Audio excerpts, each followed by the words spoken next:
Парень шел своими делами, когда внезапно услышал жалобный тонкий писк, доносящийся из подворотни. Без колебаний он последовал за звуком и обнаружил новорожденного котенка, еще совсем малыша. Окрас его шерсти был необычным, черный с проседью, похожий на окрас старых кошек или котов, но это был безусловно маленький котенок.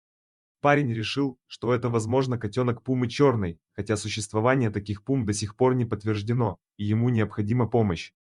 Оглядевшись вокруг в поисках кошки-матери, парень понял, что ее нет рядом. Он поднял плачущего малыша и прячет его под свою куртку. Забыв о своих делах, он направился в ближайший приют для животных, чтобы помочь малышу. К счастью, даже под Петербургом собака нашла этого котенка, хотя совсем не похожего на котенка. Ветеринары в приюте осмотрели котенка и определили его возраст в один день. Габариты котенка были не более 15 сантиметров, а весил он всего 85 грамм. Также врачи выявили, что у малыша обожжены подушечки на задних лапках, может от раскаленного асфальта. Касательно необычного окраса шерсти, врачи не достигли единого мнения. Одни считали, что это возможно результат скрещивания домашней кошки с диким лесным котом. Другие предполагали, что такой окрас возник из-за мутации плода, вызванной сильным стрессом у беременной кошки, что привело к изменению пигментации шерсти.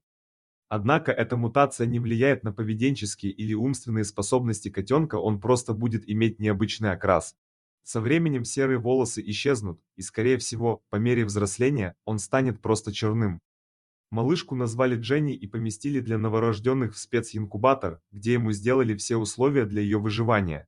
Мелисса, владелица приюта, лично присматривала за Дженни и постоянно следила за ее состоянием. Врачи держались в напряжении, ведь котенок был очень ослаблен, и было непонятно, сможет ли он выжить. Прошло пару недель, и котенок стал набирать силу, подниматься на ножки и исследовать мир вокруг. Все сотрудники приюта не могли не радоваться этим маленьким успехам. Затем Дженни была переведена из инкубатора к кошечке по кличке Джун, она стала недавно мамой.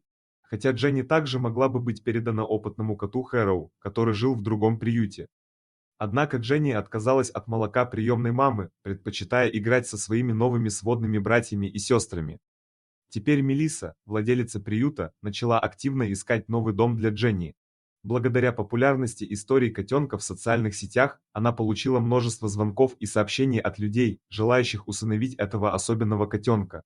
Однако Мелисса стремится найти для Дженни действительно любящую семью, которая окажет ей заботу и внимание, учитывая все трудности, которые она пережила в своей короткой жизни.